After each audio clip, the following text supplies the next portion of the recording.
Okey, sebelum kita mula, Azmil baca doa ni. Ya. Ya. Okey. Bismillahirrahmanirrahim. Amin. Allahumma tak lupa apa dia macam mana tu? Allahumma ftah alaina. Allahumma ftah alaina hikmataka wanshur alaina min ghazain rahmatika ya arhamar rahimin. Rabbana atina fid dunya hasanah wa fil akhirati hasanah wa qina azabannar. Wa sallallahu ala sayyidina Muhammad wa ala alihi wa sahbihi wasallam. Walhamdulillahi rabbil alamin. Amin. Okey. Kita sambung kita masih lagi dalam bidang usul fiqh lah. Bidang usul fiqh. Kita sambung hari tu pada hukum syarak kan. Minggu lepas kita belajar hukum syarak. Okey. Minggu ni kita sambung kepada bab yang ketiga lah, iaitu dalil-dalil hukum syarak yang disepakati. Okey. Dia punya poin yang utama daripada dalil-dalil hukum syarak lah. Kita akan belajar tentang dalil-dalil hukum syarak. Tu yang pertama lah. Yang kedua apa dia? Yang disepakati. Maksudnya semua para ulama guna. Maksudnya semua para ulama sepakat lah. Okey. Semua para ulama sepakat. Nanti ada sajuk bab yang keempat, dia ada dalil-dalil hukum syarak yang tidak disepakati. Yang tu ada yang tak sepakat. Jadi kamu nak kena ingat yang ni yang pertama lah. Okey, untuk bahagian bab yang ketiga ni. Ini semua ulama disepakati. Maksudnya sepakat apa? Sepakat nak gunalah dalil tu. Sebagai apa? Sebagai hukum, sebagai berhujah, kan, sebagai apa? Untuk penggunaan apa dalam syarak lah, dalam agama. Okey.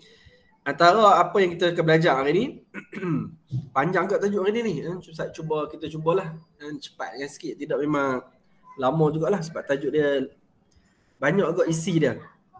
Okey, antara yang kita fokus pada hari ni yang pertamanya pengertian Al-Quran, As-Sunnah, Al-Ijma' dan Al-Qiyas. Jadi kat sini pun dah nampak clue dia lah. Apa dalil-dalil yang disepakati? Inilah, empat ni lah. Al-Quran, Sunnah, Ijma' dan Qiyas. Ni empat dalil hukum syarak yang semua para ulama sepakat. Semua ulama guna. Semua empat mazhab pun guna. Kan? Okay, semua ulama guna. Ni empat ni lah kita akan belajar pada hari ni. Okey, yang kedua apa dia? Kita akan belajar tentang autoriti Al-Quran, As-Sunnah, Al-Ijma' dan Al-Qiyas. Maksudnya autoriti ni apa dia bahasa kita ni? Dia macam dia ada kuasa ataupun apa? Autoriti lah. Siapa tak tahu nak terjemah perkataan apa. Autoriti Al-Quran. Maksudnya kita boleh guna Al-Quran, guna Sunnah, guna Ijma', guna Qiyas dalam hukum hakam. Ataupun sebagai dalil hukum syarak lah. Sebagai dalil hukum syarak. Tak apalah, nanti autoriti ni nanti kita belajar. Kita akan nampak lagi lah bila masuk bab ni. Yang ketiga, pembahagian As-Sunnah dan Al-Ijma'. Sunnah ni dia ada pembahagian dia, Ijma' ada pembahagian dia, kita akan belajar lah. Yang keempat, kita akan belajar pula tentang rukun-rukun qiyas. Okey, rukun-rukun qiyas. Okey. Yang kelima, kita akan tengok juga berkaitan nas-nas berkaitan dengan dalil hukum syarak yang disepakati dan mengamalkan tuntutannya dalam kehidupan. Kita akan tengoklah dalil-dalil hukum syarak daripada Al-Quran, daripada Sunnah, daripada Ijma', daripada Qiyas. Okey. Okey, ni fokus kita pada bagi ni lah. Okey. Okey, kita pergi yang pertama. Yang pertama, Nasuha dulu lah baca. Pengertian Ya. Pengertian Al-Quran, As-Sunnah, Al-Ijma' dan Al-Qiyas. Okey. Dalil, bahasa, petunjuk kepada sesuatu. Daripada istilah, perkara yang boleh menyampaikan kepada hukum syarak yang amali melalui penelitian yang betul.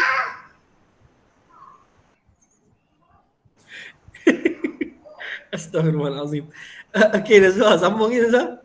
Dalil-dalil hukum yang disepakati. Dalil-dalil hukum yang disepakati ialah dalil yang diterima oleh keseluruhan ulama dalam menentukan hukum syarak seperti Al-Quran, As-Sunnah, Al-Ijma' dan Al-Qiyas. Okey. Ustaz nak tergelak. anak ustaz dia kalau tiap-tiap kali ustaz dah kelas kan, dia akan main, dia macam tahu lah ustaz rakam dia ni. Lepas tu lagi dia akan buat menyanyi lah. Dia akan buat bunyi. Tak tahu apa dengar? Dengar tadi Nusa? Dengar kuat betul. Bunyi apa? Teneneng je nak tak? Ustaz tak erti buat. Dia lagi ustaz macam duk bagi syarat kat dia kan. Lagi dia nyanyi. Okey. Okey tak apa, tengok dalil dulu lah. Itu kira ni lah apa? Iklan kan. Ni bila buat kelas kat rumah macam ni cabaran dia kan. Okey. Kita akan tengok pengertian Quran, sunnah, ijma' dengan qiyas. Okey, lepas ni lah yang apa? Yang Nasuha baca tadi tu ta'rif untuk dalil lah ni. Tu dia tulis dalil tu, dalil. Okey, dalil ni apa maksud dia? Dari segi bahasa, petunjuk kepada sesuatu. Dalil ni maksud dia petunjuk kepada sesuatu dari segi bahasa lah. Dari segi istilah, perkara yang boleh menyampaikan kepada hukum syarak yang amali melalui penelitian yang betul. Itu maksud dalil. Dalil ni benda maksudnya perkara yang boleh menyampaikan kepada hukum syarak. Itu kena apa? Orang kata apa hukum semayang? Apa dalil dia? Tu dalil tu, dia ada dalil lah. Dia bukan dia suruh semayang tu wajib tu sebab sekadar kita suruh. Dia ada dalil dia. Kan? Haramnya berzina, ada dalil dia. Apa lagi? Haramnya minum arak, ada dalil dia. Kan? Wajibnya berpuasa bulan Ramadan, ada dalil dia. Okey. Jadi itu maksud dalil lah. Dalil ni maksudnya perkara yang boleh menyampaikan kepada hukum. Okey. Maksudnya perkara yang boleh menyampaikan kepada hukum syarak yang amali melalui penelitian yang betul. Ni maksud dalil. Kalau orang sebut dalil tu yang itulah. Kan dalil ni juga kalau mudahlah kita nak guna ni kan macam hujah lah. Kan hujah ni banyaklah, salah satu dia dalil. Kan jadi dalil ni merupakan salah satu hujah dalam agama kita lah. Kan dalam hukum hakam agama bab akidah, kita bukannya ikut-ikutan. Kita bukan sekadar ikut mak ayah kita Islam, kita pun Islam. Kan? Kita duduk di kalangan masyarakat Islam, kita pun Islam. Dah, kita Islam tu asalnya memang sebab betul lah kita lahir pada mak ayah. Tapi lepas tu apa? Kita akan belajar. Kita akan belajar, barulah kita akan nampak, barulah kita yakin agama yang kita anut ni agama yang benar, ada dalil dia, ada Quran, ada sunnah. Itu maksud dalil ni. Okey. Yang bawah pula. Dalil-dalil hukum yang disepakati. Dalil-dalil hukum yang disepakati. Tak, ada masuk. Uzaifah. Okey.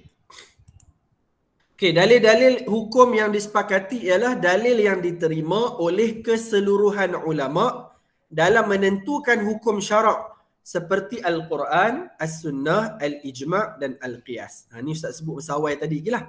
Maksud dalil-dalil hukum yang disepakati ni dia. Maksudnya dalil yang diterima oleh keseluruhan ulama. Maksudnya semua ulama sepakat terima. Sepakat apa? Sepakat terima. Dalam apa? Dalam menentukan hukum syarak. Okay? Dalam menentukan hukum syarak. Jadi itu maksud dia dalil-dalil hukum yang disepakati. Maksudnya semua ulama terimalah. Ulama ni yang paling lama sekali ulama dari kalangan sahabat lah. Kan kawan-kawan Nabi, kan sahabat-sahabat Nabi. Itulah ulama yang awal sekali lah. Lepas tu baru sahabat barulah tabi'in. Lepas tu barulah tabi'in. Macam ulama mazhab kan. Macam apa Imam Abu Hanifah, Imam Malik, Imam Syafi'i, Imam Ahmad bin Hanbal, pak mazhab kan, pengasas pak mazhab. Macam depa ni depa daripada generasi tabi'in. Okey. Depa anak murid kepada anak murid sahabat. Faham tak? Anak murid kepada anak murid sahabat. Kan? Sahabat, tok guru kan? Tok guru. Anak murid siapa? Depa siapa? Tabi'in. Tabi'in pula jadi tok guru. Anak murid depa siapa? Tabi'in. Jadi tabi'in ni apa? Anak murid kepada anak murid sahabat. Kan? Tak tahu boleh faham tak? Cara ayat Ustaz tu. Saja nak buat pening dulu bagi ni kan. Okay. Okey. Kita tengok Al-Quran. Okey. Amir, disebabkan Amir lambat kita bagi Amir baca. Amir. Amir, Amir? Dah. Amir baca. Tadi dia mesti tanya, dia lewat pula. Tak apa, lupa. Yo, lupa. Duduk dapur. Dewa kau. Okey, baca. Al-Quran tu kan? Ya, betul. Pengertian dari segi bahasa, pembacaan. Dari segi istilah, kalam Allah Subhanahu Wa Taala yang diturunkan oleh Allah kepada Nabi Muhammad sallallahu alaihi wasallam dalam bahasa Arab sebagai mukjizat dalam bentuk mushaf disampaikan kepada setiap generasi secara mutawatir. Membacanya dikira ibadah dan dimulai dengan surah Al-Fatihah serta diakhiri dengan surah An-Nas. Al-Quran mengandungi petunjuk kepada manusia bagi mencapai kejayaan di dunia dan di akhirat. Ia mengandungi prinsip dan asas umum yang perlu dipatuhi oleh manusia. Secara umumnya, hukum hakam dalam Al-Quran terbahagi kepada 3 jenis, iaitu hukum yang berkaitan akidah, muamalat dan akhlak. Terdapat sebahagian sahaja perkara yang diperincikan hukumnya oleh Al-Quran dan sebahagian yang lain diterangkan hukumnya dalam As-Sunnah. Surah-surah di dalam Al-Quran terbahagi kepada surah Makkiyah, iaitu yang diturunkan ketika Rasulullah SAW berada di Mekah atau sebelum hijrah ke Madinah, dan surah Madaniyah yang diturunkan setelah Rasulullah SAW berhijrah ke Madinah. Okey, terima kasih. Amir. Okey, kita tengok yang pertama, Al-Quran. Okey. Ni dalil hukum syarak yang pertama lah. Yang pertama dan yang paling tinggi. Okey. Yang pertama pada pengertian dia dari segi bahasa. Al-Quran tu maksud dia apa? Pembacaan. Kan daripada kataan qiraah kan? Qiraah kan baca. Qiraah pun pembacaan. Qiraah membaca kan? Yaqra'u qara'a yaqra'u tu yang kita belajar tu. Okey, jadi Quran tu maksud dia pembacaan. Okey. Dari segi istilah, kalam Allah. Perkataan-perkataan Allah. Okey, yang diturunkan oleh Allah kepada Nabi Muhammad dalam bahasa Arab sebagai mukjizat dalam bentuk mushaf, disampaikan kepada setiap generasi secara mutawatir. Membacanya dikira ibadah dan dimulai dengan surah Al-Fatihah serta diakhiri dengan surah An-Nas. Banyaklah takrif ni. Ada yang ulama takrifkan apa? Melalui perantaraan Jibril pun ada. Kan bolehlah kamu ambil, dia tak payah ingat semua ni lah. Kalau ingat semua ni bonus lah. Kan selalunya dia takrif ni biasa 2 markah je. Jadi kamu ambil paling basic dia, kalau Allah yang diturunkan Allah kepada Nabi Muhammad dalam bahasa Arab sebagai mukjizat. Situ pun boleh dah, cukup dah. Kalau ingat lagi yang belakang tu, okey lah, baca dapat ibadah. Lepas tu dimulai dengan surah Al-Fatihah dan diakhiri dengan surah An-Nas. Itu senang je, tak boleh ingat kan. Okay, benda tu simple je. Okay, itu ta'rif apa? Ta'rif Al-Quran. Kemudian Al-Quran mengandungi petunjuk kepada manusia bagi mencapai kejayaan di dunia dan di akhirat. Kan Quran ni kira kita kata manual asas kita lah sebagai orang Islam ni. Kan Allah Ta'ala bila cipta kita, Allah Ta'ala apa? Allah Ta'ala sediakan manual sekali untuk kita hidup kat dunia ni. Kan supaya kita apa? Supaya kita tahulah nak buat apa kat dunia ni. Kan supaya kita ikut peraturan yang Allah Ta'ala bagi. Okay. Itu yang supaya dapat apa? Mencapai kejayaan di dunia dan di akhirat. Ia mengandungi prinsip dan asas umum yang perlu dipatuhi oleh manusia. Secara umumnya hukum hakam dalam Al-Quran terbahagi kepada 3 jenis. Dan biasanya bahagi pada 3 lah. Yang pertama pada hukum berkaitan dengan akidah, muamalah dan akhlak. Okay. Muamalah ni yang lebih kepada macam ibadah pun semualah. Okay, termasuk. Terdapat sebahagian sahaja perkara yang diperincikan hukumnya oleh Al-Quran dan sebahagian yang lain diterangkan hukumnya dalam As-Sunnah. Jadi Quran ni dia lebih pada basic je lah. Okay. Dia suruh wa aqimus salah dan dirikan salat. Salat apa, bila, berapa rakaat, nak baca apa, semua tu dalam sunnah lah, dalam hadis. Surah-surah dalam Al-Quran terbahagi kepada surah Makkiyah dan Madaniyah. Apa kena ingat ni lah. Ingat Makkiyah tu maksudnya Mekah lah. Apa maksud Mekah? Yang diturunkan ketika Rasulullah berada di Mekah. Itu satu lah. Satu takrif. Satu lagi udah. Sebelum Nabi berhijrah ke Madinah. Ayat surah Makkiyah ni maksudnya apa? Surah tu turun ketika Nabi berada di Mekah. Itu paling asas lah kamu nak ingat. Kan? Ataupun sebelum Nabi hijrah. Satu lagi surah kita panggil surah Madaniyah. Okay? Surah Madaniyah pula maksudnya yang diturunkan selepas Nabi berhijrah. Maksudnya dekat Nabi duduk kat Madinah lah. Jadi ada dua je lah kamu ingat. Makkiyah tu maksudnya Makkah lah. Kan? Madaniyah tu maksudnya Madinah. Maksudnya Makkiyah turun kat Mekah iaitu sebelum Nabi berhijrah. Madaniyah maksudnya turun kat Madinah iaitu selepas Nabi berhijrah ke Madinah. Okay? Ni poin-poin ni kena ingat lah. Dia buku teks ni, apa-apa isu dalam buku teks memang boleh naik soalan. Boleh naik soalan lah dalam soalan exam SPM tu utamanya. Kan? Macam baru ni Ustaz hantar link tu kan. Yang YouTube tu, kamu boleh tengok lah nanti. Boleh belajar set ke tempat ni. Maksudnya tentang format. Format untuk KSSM. Jadi sebab tahun ni hampa tahun kedua kan. Macam tahun depa yang budak kata 5 tahun ni, depa batch yang pertama lah yang akan belajar yang akan exam guna apa? Format KSSM. Okey. Authority ni tak apalah, authority ni tak bacalah, ringkaskan.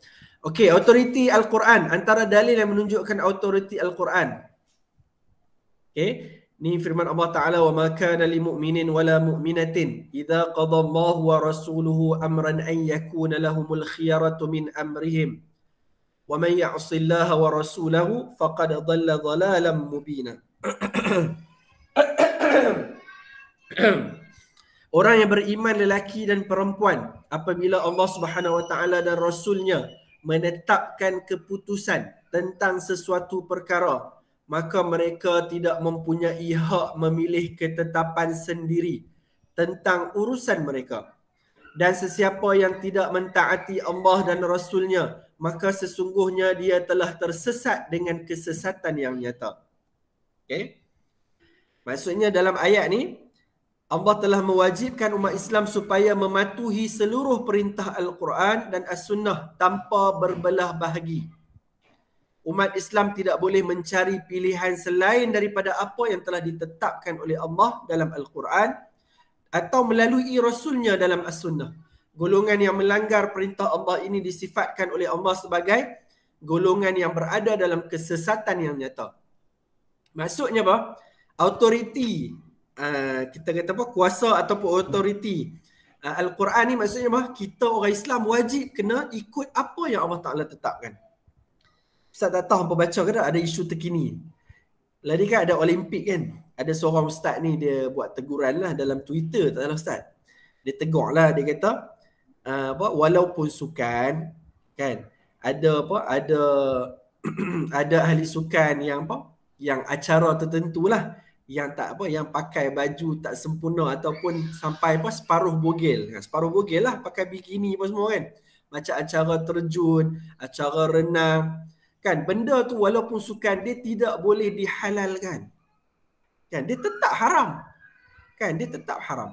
Jadi duka citanya dahsyat jugalah ramai komen orang Islam ni marah kat ustaz tu. Kalau kamu baca tu memang memang dahsyatlah. Kan? Kalau kamu nak tahu kamu boleh baca ni. Facebook Firdaus Wong. Kan Firdaus Wong kenal tak? Ni salah satu pendakwah lah dekat Malaysia ni. Kenal dia. Yang banyak dakwah influencer. Apa dia? Macam influencer ke dia? Dia macam influencer ke? Ya. Salah gelaran influencer tu. Maksudnya kamu ni patut saya tanya. Kalau orang dewasa ni biasa memang kenal. Tapi kalau kamu kenal Amir, kalau kenal kan baguslah Amir. Sebab ramai budak-budak dia tak kenal pun Amir. Kenal influencer yang artis yang lara-lara dia kenal lah. Kan? Jadi bila ustaz tu tegur, apa buka lah Facebook dah. Nanti buka sendirilah. Ustaz malas nak kongsi ni. Nanti kena ambil masa yang panjang. Ustaz boleh lah buka Facebook lah ni. Tapi nak ambil masa yang panjang. Tapi nak sebut kamu buka lah Firdaus Wong dia cuba bawa gambar-gambar lah dalam Twitter tu, macam mana ustaz tu tegak biasa je. Tapi dia punya komen kat bawah tu dahsyat lah. Itulah kita realiti orang Islam zaman sekarang. Dia dah tak penting dah perintah Allah Ta'ala yang suruh tutup aurat ni dalam Quran. Yang tutup aurat ni Allah Ta'ala yang suruh tutup aurat. Kan? Jadi walaupun sukan, apa benda pun, dia tidak boleh menghalalkan benda yang haram tadi. Kan? Tidak boleh menghalalkan benda yang haram tadi. Kira dahsyat jugalah. Ustaz nak baca pun tak sampai hati. Yang pun baca lah nanti kalau ni. Kan? Jadi itulah kita punya realiti kehidupan orang Islam di Malaysia ni. Manusia ni dia makin jahil.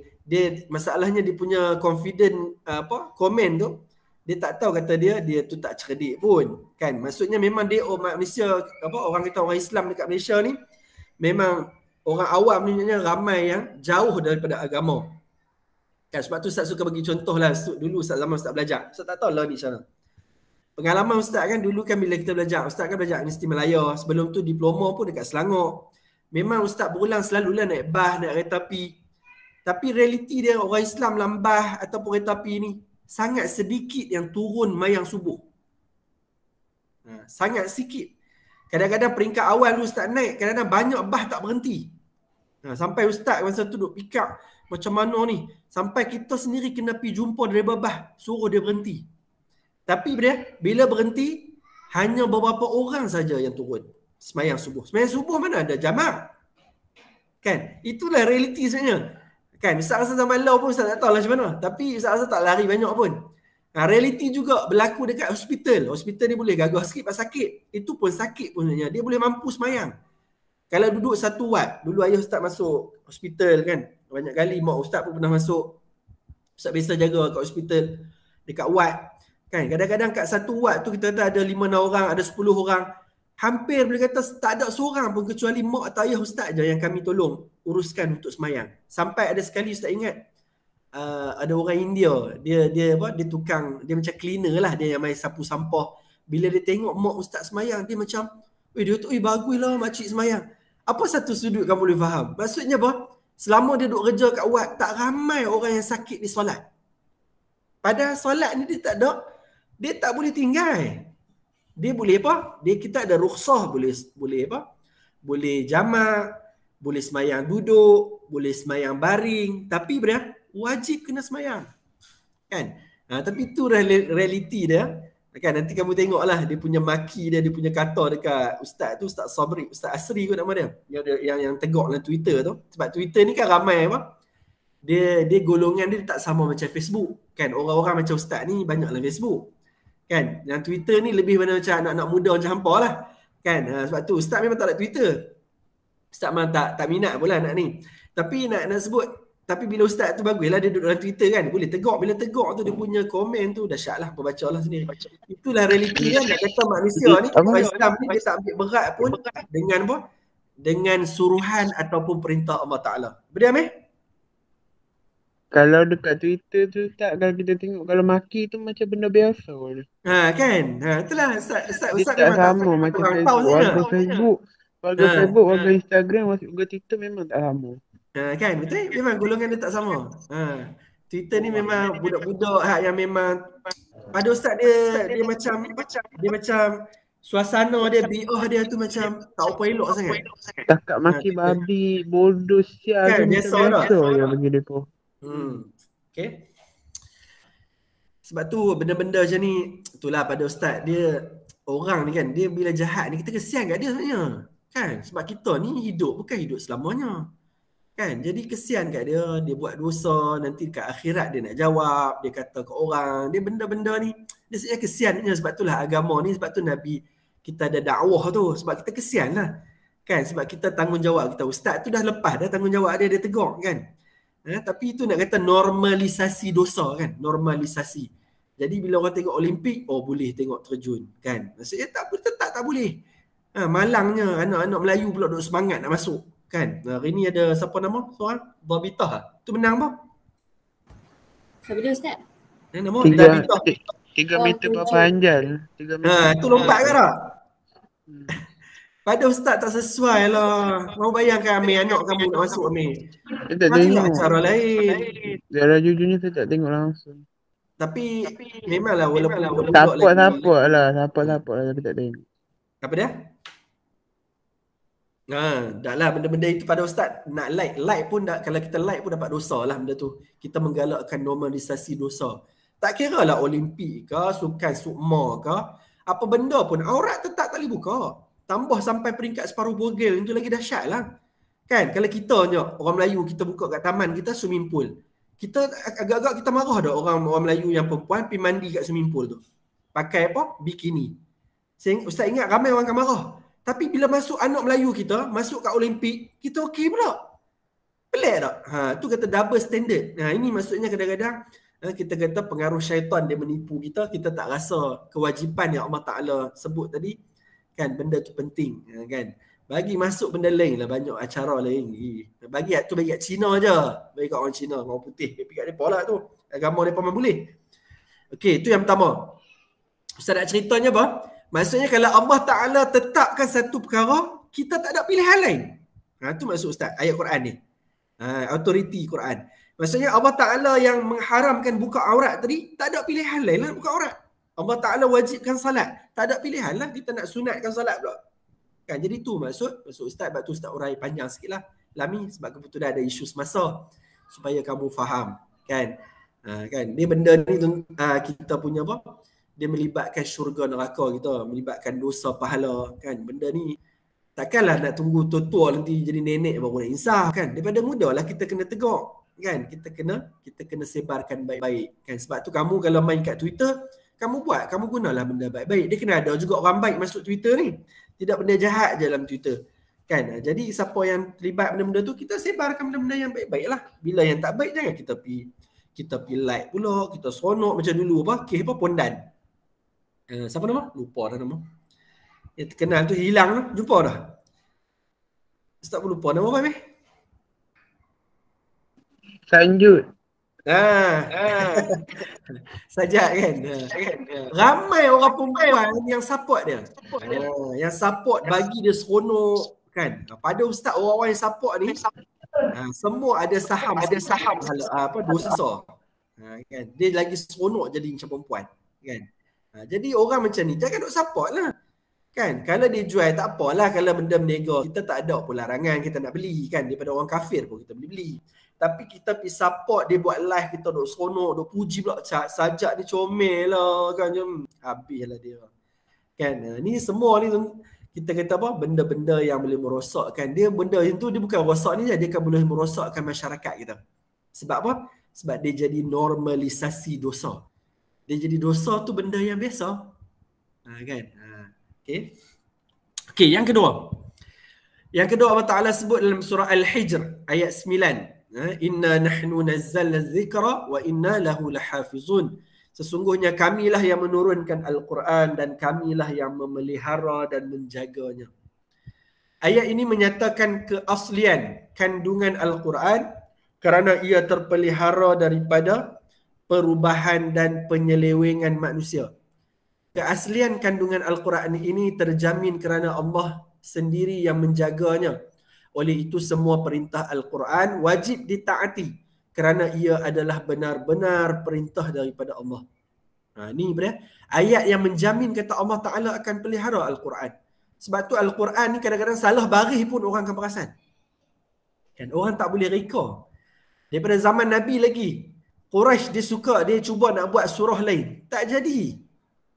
Dan tak boleh lawan dengan Al-Quran, kan. Sebab tu kalau baru ni saya dengar ada forum kot, Dr. Kamilin Jamilin dengan siapa seorang yang saya tak ingat seorang lagi, dengan Dr. Fadlan. Ni semua yang Ustaz belajar kadang-kadang. Dia kongsi tentang apa, kisah-kisah sahabat dulu yang mana dia tertarik kepada Islam. Musyrikin Mekah, daripada asal orang Quraisy, orang kafir lah. Depa dengar Nabi baca Al-Quran, banyak yang tertarik dengan keindahan bahasa Al-Quran. Sebab apa? Sehingga depa kata tak mungkin manusia yang tulis. Kan, tak mungkin manusia yang buat ayat Al-Quran ni. Sebab kita orang Melayu, kita bukan bahasa kita tak nampak lah dari sudut tu. Ya, tapi orang Arab sendiri dia akan nampak keindahan Al-Quran dan dia bagi mereka apa dia? Tak mungkin Al-Quran ni manusia yang buat. Melainkan daripada Tuhan, daripada Allah Subhanahu Wa Taala. Okay? Jadi Allah Taala memelihara Al-Quran sehinggalah kiamat. Ni lama ni Ustaz Terang ni. Dah lah. Ustaz nak bagi cepat-cepat je ni. Okey, sambung As-Sunnah. Sambung As-Sunnah.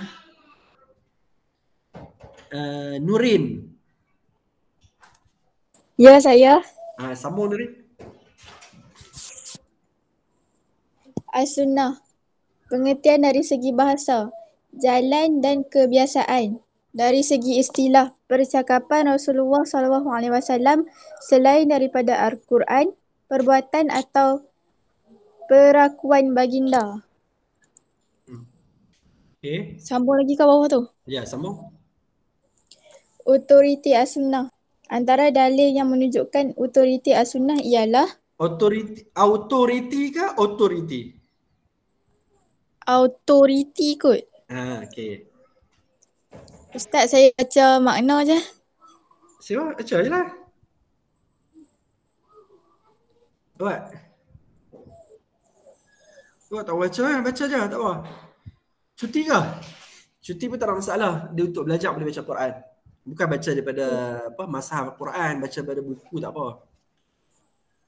Okey, baik. Wa ma atakumur rasulu fakhuzuhu wa ma nakakum anhu fantahu.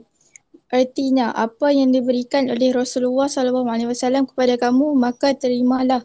Dan apa jua yang baginda Rasulullah SAW larang kamu melakukannya, maka tinggalkanlah. Okay. Ayat ini mewajibkan umat Islam mentaati segala perintah Rasulullah SAW dan menjauhi segala larangan baginda. Firman Allah, "Falyahzaril lazi yukhalifu an amrihi an yusibahum fitnatun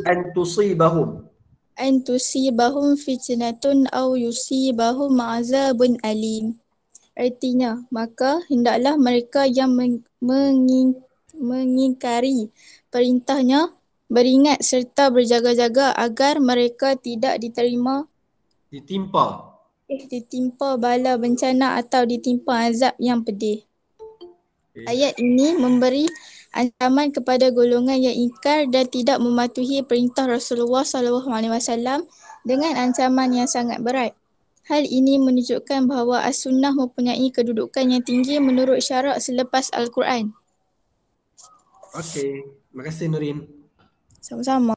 Okey, pertama tadi kan Nurin Seria nak baca kan. Ini nasihat Ustaz untuk kamulah, kan budak-budak perempuan. Dia sepanjang pengalaman Ustaz kan, banyak budak perempuan ni yang selalu kena histeria atau sebab apa? Sebab ketika dia period kan. Jadi period ni kamu tak boleh semayang. Tak boleh puasa, tak boleh baca Quran. Tapi sebenarnya dia tak ada larangan untuk kita berzikir. Zikir ni apa? Benda yang kita ingat. Boleh jadi baca Quran pun boleh lah. Kan cuma tadi Ustaz bagi juga sebab apa? Sebab Quran untuk belajar memang boleh. Sehingga Ustaz dulu kalau kat Darul Quran tu memang kalau masa budak-budak perempuan Darul Quran Jakim kan, dia memang tempat hafal Quran lah. Bila budak perempuan selalunya Ustaz dia akan bagi apa? Bagi dia tasmi', maksudnya apa? Yang mengulang. Maksudnya dia baca ayat Quran yang dia dah ingat. Tapi hafal baru pegang Quran tak boleh lah. Kan? Tapi sebab apa? Banyak kes Salah. Inilah. Sebab banyak kes yang biasa kena histeria, kena gangguan jin ni memang budak perempuan yang period tu satulah. Satu lagi dia tak pernah baca ayat Quran langsung. Kan sebab kamu ketika period ni kan ada darah, lepas tu badan kamu lemah. Jadi sebab tu syaitan ataupun jin ni kacau. Jadi kamu bacalah 3 qul, kamu hafal kan, ayat kursi jangan tinggal. Kan? Jangan benda ni di kalangan para ulama boleh kata hampir sepakat semua ulama bagi kita baca. Maksudnya baca ayat ataupun zikir yang kita hafal. Jangan tinggal terus. Kan? Jadi badan kita lemah. Sebab tu banyak orang Melayu pun ada macam orang yang baru beranak kan. Ada kena macam bukan kena histeria, panggil apa? Panggil apa ni? Orang Melayu panggil ni. Sampai nak macam tak gila tu apa? Ada gangguan lah. Dia ada gangguan sebenarnya. Kadang-kadang benda-benda gini lah. Dia keadaan dia dah lemah, lepas beranak, lepas tu darah dan darah nifas. Jadi benda-benda ni kamu kena ambil berat. Kan, sementara kamu muda ni. Jadi kena boleh, jangan tinggal semualah.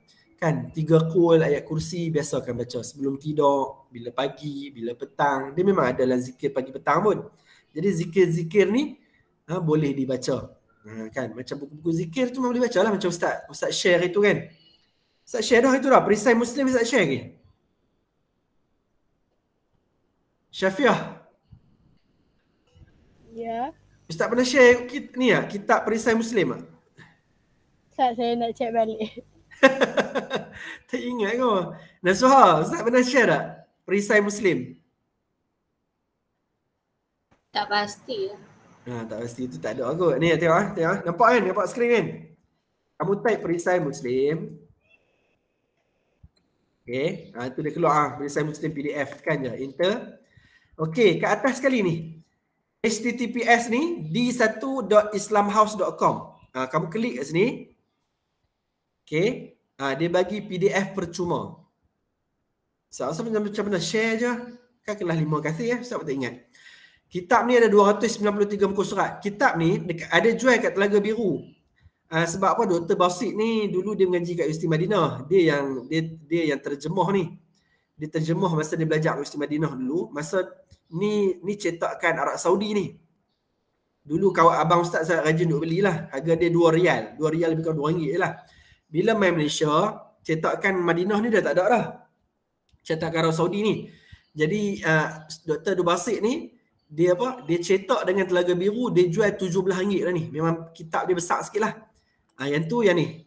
Ni kitab Perisai Muslim. Yang ni yang cetakkan Telaga Biru Ustaz. Saya tunjuk. Mana gambar dia? Ni bukan dia. Mana? Ni dia. Ni yang Telaga Biru punya. Ni. Ni. Ni Telaga Biru punya lah. Yang ni apa? RM17 tak salah Ustaz. Kan? Ni bagi free je. Ni Dr. Basit yang pernah share dalam Facebook dia sendiri. Dia bagi free je ni. Kamu boleh simpan dalam telefon kamu, dalam PDF, boleh guna Adobe Reader, boleh. Gunalah benda-benda yang PDF tu. Dalam ni ada zikir penuh, tak larat kamu nak baca. Ni semua zikir, apa dia? Himpunan doa dan zikir daripada Al-Quran dan Sunnah. Dan hadis sahih je yang telah ditapis siap dah. Jadi kamu boleh baca kat sini lah. Kan, doa bangun tidur ada, doa pakai pakaian baru masuk, tanda, semua daripada hadis Nabi je ni. Sujud doa dalam salat pun ada, kamu nak tambah lagi ikut kamu duk hafal. Contoh subhana rabbiyal a'la wa bihamdihi kan. Dia ada lagi bacaan lain. Subuhun qudusun rabbul malaikati war ruh kan. Lepas tu ada zikir pagi petang, bacaan sebelum dan selepas tidur.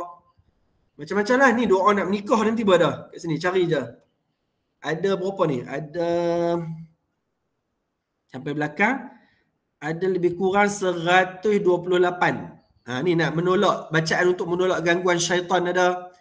Bacaan ketika menyembelih haiwan, bacaan ketika terkejut, bacaan apabila ditakut ditimpa bencana, bacaan atau dan perbuatan apabila tubuh rasa sakit, perbuatan yang patut dilakukan apabila ada sesuatu yang menggembirakan, macam-macam lah banyak. Kau baca ni je, amal ni je seumur hidup kamu.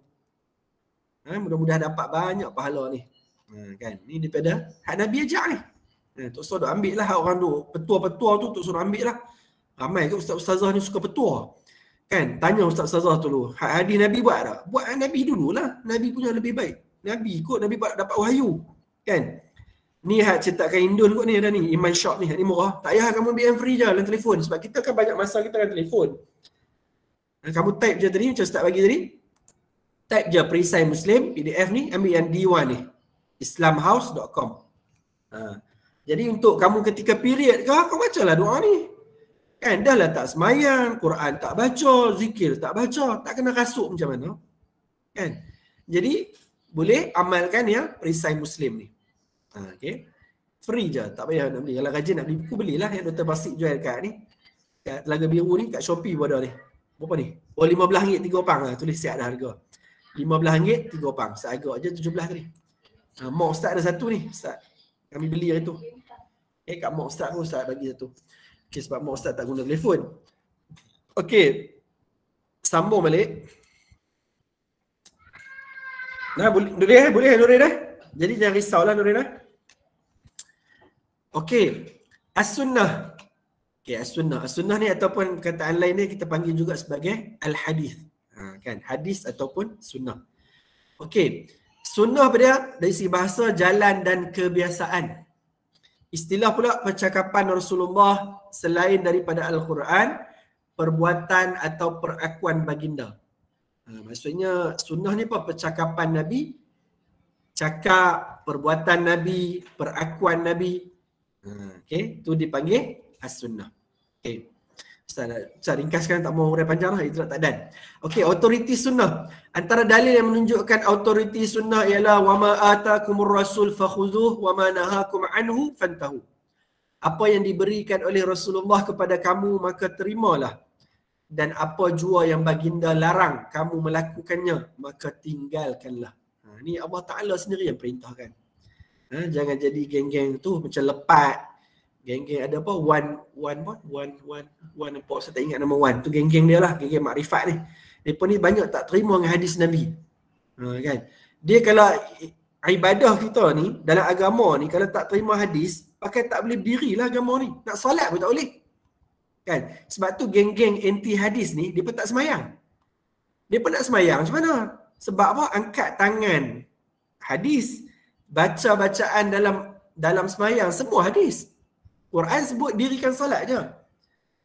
Jadi sebab tu dalam Quran sendiri Allah Ta'ala yang perintahkan kita terima, kita ikut apa yang Nabi suruh dan kita tinggalkan apa yang Nabi larang.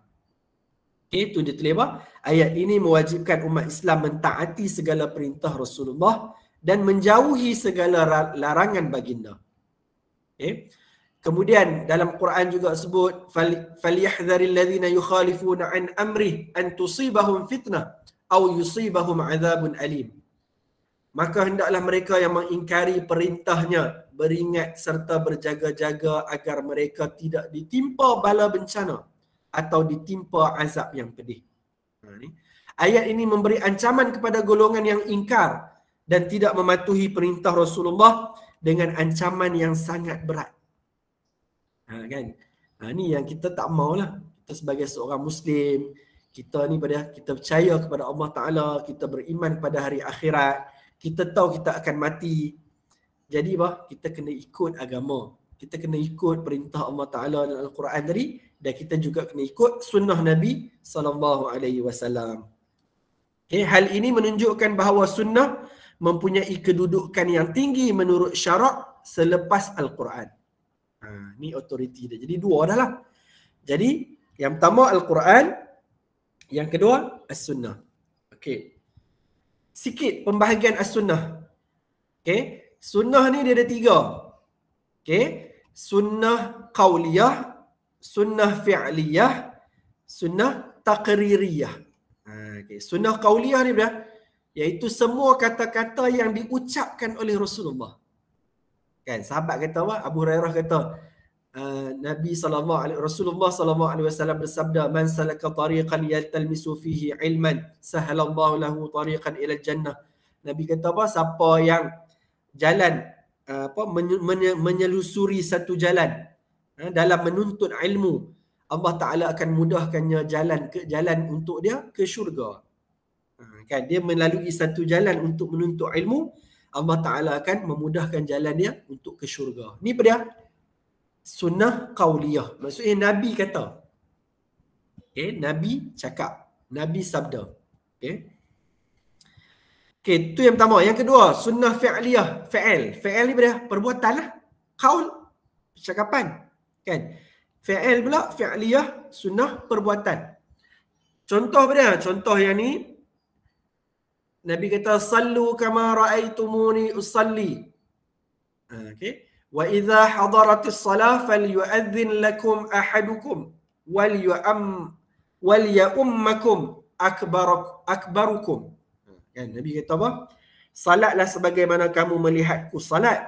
Apabila masuk waktu salat, hendaklah salah seorang daripada kamu azan dan hendaklah orang yang paling tua menjadi imam kamu. Kan maksudnya dalam ni dia Nabi suruh salat ikut cara Nabi salat. Sebab tu bab salat ni banyak sahabat yang cerita. Nabi Nabi salat, bila rokok, sahabat kata Nabi rokok, badan Nabi tu bila rokok, kalau letak barang tak jatuh. Maksudnya apa? Belakang Nabi dengan kepala sampai ke punggung tu sama. Rokok, kamu bayangkan rokok lah, saya nak tunjuk tadi. Kan? Okay. Boleh, apa-apa tak boleh pula zaman lo canggih tak? Saya kita tengok Google. Okay. Google ada rokok solat. Rokok solat.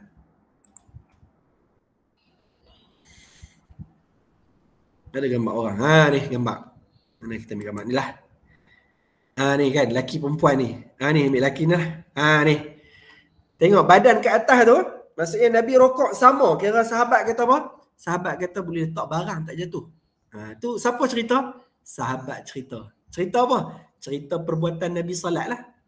Kan sebab tu salat ni kita ikut hadis-hadis yang sahabat-sahabat cerita. Nabi letak tangan ketika tahiyat tu Nabi letak kat mana, Nabi duduk macam mana, kan, Nabi berdiri betul macam mana, kan. Tu sunnah apa? Sunnah fi'liyah, perbuatan Nabi. Yang ketiga sunnah taqririyah. Semua perakuan Rasulullah terhadap ucapan atau perbuatan yang dilakukan di hadapan baginda tanpa baginda mengingkarinya. Dia contoh paling glamour dia. Ni daripada zaman sekolah dulu mengaji contoh ni sama je. Iaitu pada Nabi melihat sahabat memakan dak di hadapan baginda sedangkan baginda tidak suka memakannya. Kan maksudnya dak ni biawak padang pasir ni orang Arab duk makan kan. Maksudnya zaman Nabi sahabat makan tapi Nabi tak makan. Tapi kalau hukum dia apa? Maksudnya dak ni boleh makan lah. Kalau lah tak boleh mestilah Nabi akan tegur sahabat. Apa jangan makan lah dak. Dak Nabi tak tegur. Maksudnya apa? Maksudnya dak ni boleh makan. Cuma Nabi tak makan, Nabi tak suka. Sebab makanan ni kan, kita pun ada benda kita makan.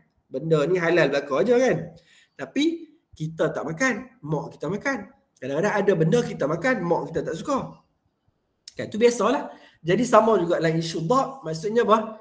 Dak ni walaupun Nabi tak makan, tapi apa? Nabi tengok sahabat makan dan Nabi tidak mengingkari. Nabi tak tegur, kata tak boleh. Jadi apa? Ni kita panggil sunnah taqririyah. Maksudnya Nabi akui kan, terhadap ucapan atau perbuatan yang berlaku di hadapan Nabi. Sahabat buat. Tu sunnah taqririyah. Contoh dia makan dak.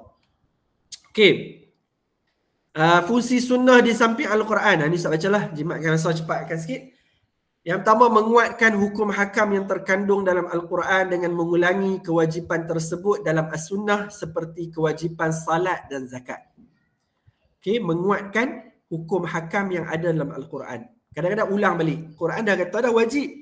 Dalam hadis sebut lagi wajib.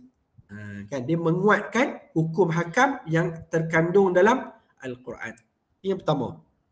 Yang kedua, memperincikan hukum yang dinyatakan secara umum dalam Al-Quran. Kan, contoh dia memperincikan cara menunaikan salat.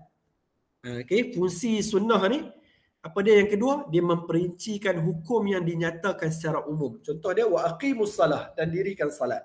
Jadi, hadis diperincikan macam mana? Dia perincikan dari segi cara nak menunaikan salat. Yang ketiga, mengkhususkan hukum umum yang terkandung dalam Al-Quran. Seperti mengkhususkan hukum pewarisan dengan mengecualikan ahli waris yang membunuh orang yang bakal diwarisi hartanya daripada pewarisnya. Kan maksudnya apa? Dalam Quran disebut siapa yang layak dapat pewarisan harta, faraid. Kan ayah meninggal, ada anak lelaki, ada anak perempuan, ada isteri, kan ada mak ayah, kan siapa yang layak dapat. Tapi dalam hadis kan Nabi sebut pula dikecualikan siapa yang membunuh. Kan contoh anak dia nak harta ayah dia cepat, dia bunuh ayah dia. Bila dia bunuh ayah dia, jadi dia tak layak dapat harta pewarisan harta tadi. Tak layak dapat harta faraid tadi. Yang keempat, manasikh dan membatalkan hukum yang terkandung dalam Al-Quran seperti menasahkan ayat wasiat kepada kaum kerabat. Ni bab nasakh lah, nasakh mansukh. Yang ni Ustaz baru mengajak bila minggu lepas kot, kata 5. Kan, kamu kalau rajin-rajin nak belajar tajuk kata 5, boleh tengoklah YouTube Ustaz lah. Ya, boleh tengoklah YouTube Ustaz. Yang kelima, menyatakan hukum yang tidak dinyatakan dalam Al-Quran seperti larangan memakai sutera dan emas bagi lelaki.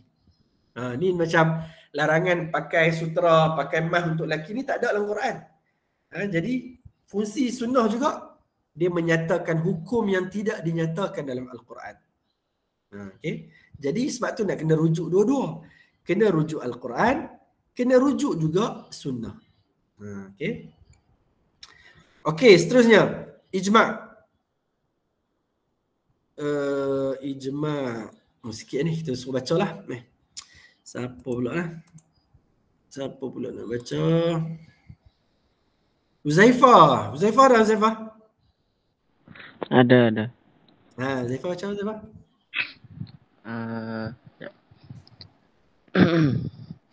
Ijma', pengertian dari segi bahasa. Azam untuk melakukan sesuatu. Ia juga bermaksud persepakatan. Dari segi istilah, persepakatan ulama. Persepakatan ulama. Apa ni?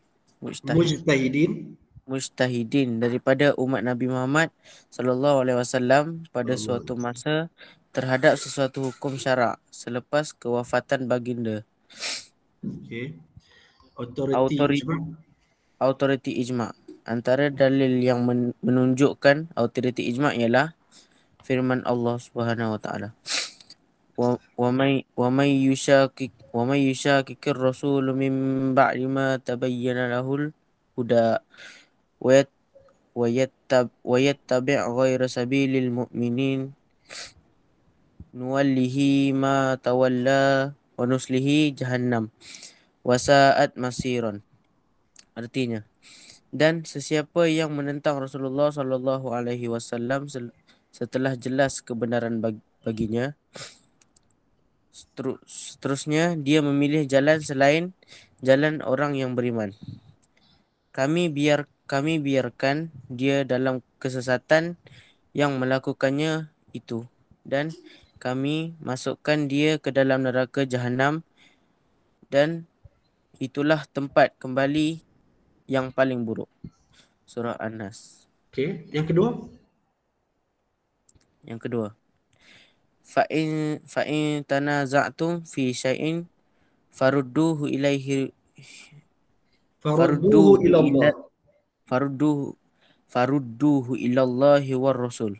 Artinya, kemudian jika kamu berbeza pendapat dalam suatu perkara, maka kembalilah kepada Allah Subhanahu wa taala, Al-Quran dan Rasul sunnahnya. Yang bawah tu baca ke? Ya, habis.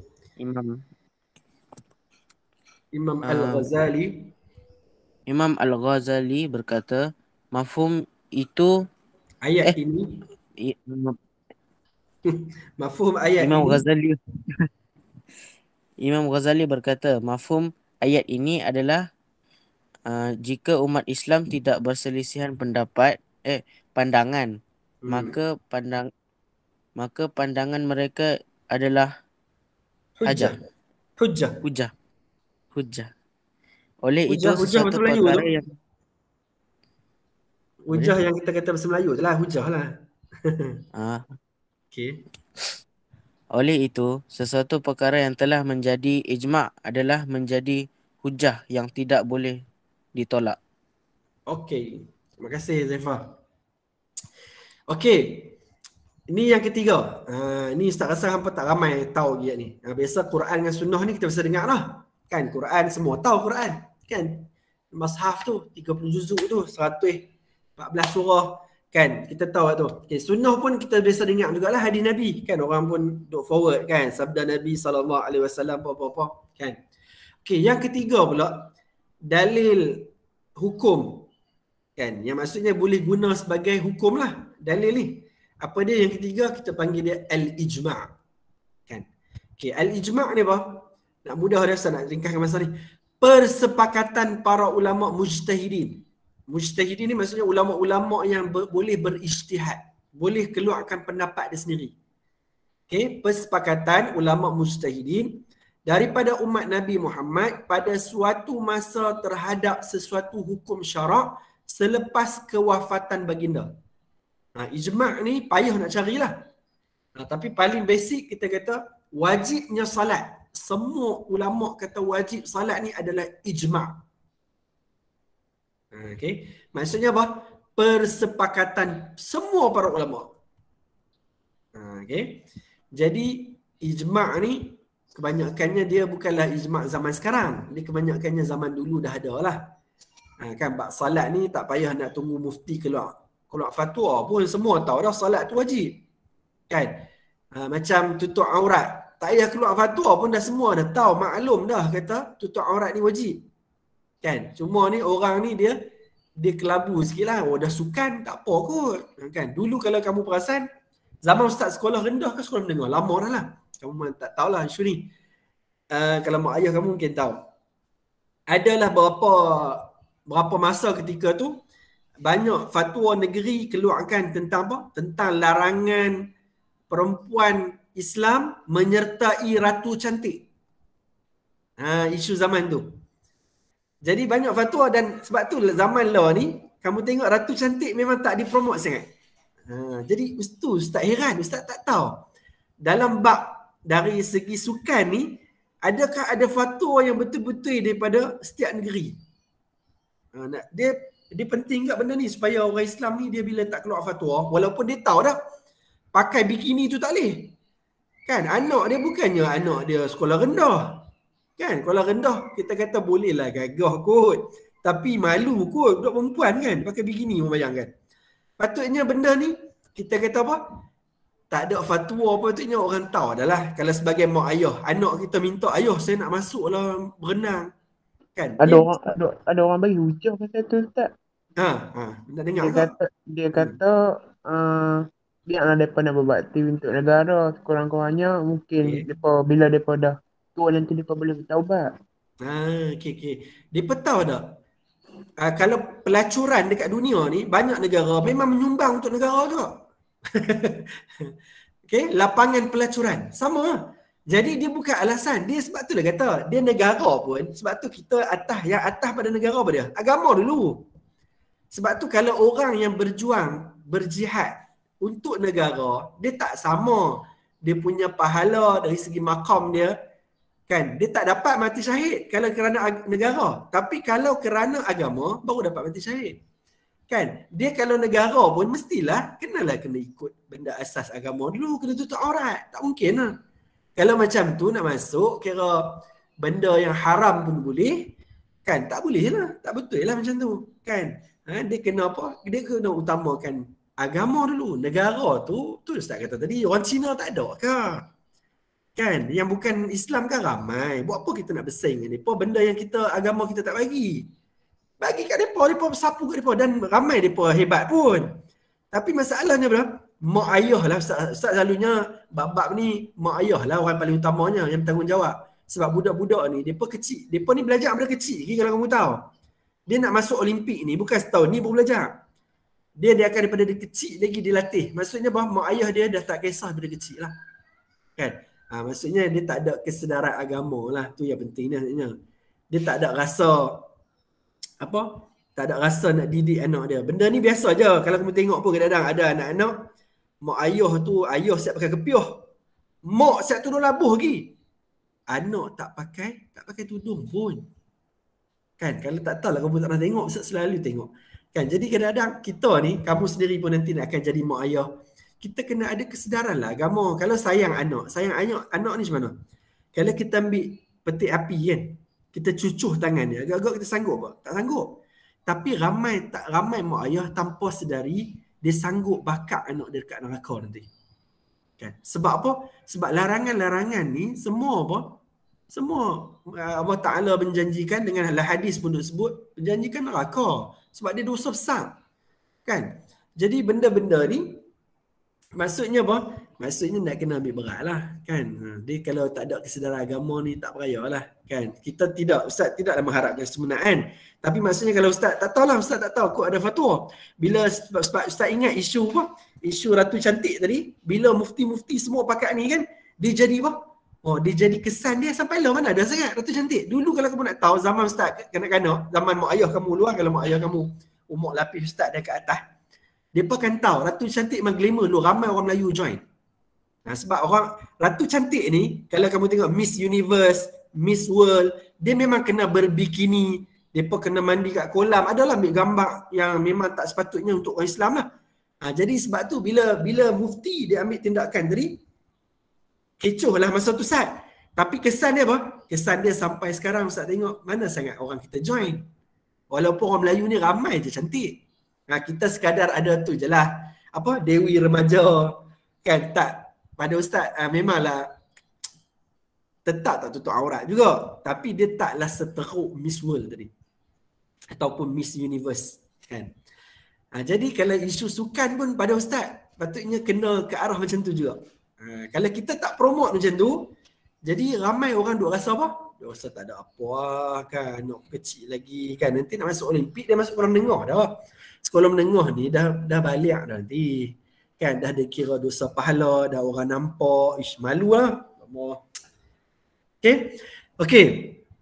Jadi pada ijma' ni pada persepakatan ulama mujtahidin daripada umat Nabi Muhammad pada suatu masa terhadap sesuatu hukum syarak selepas kewafatan baginda sallallahu alaihi wasallam.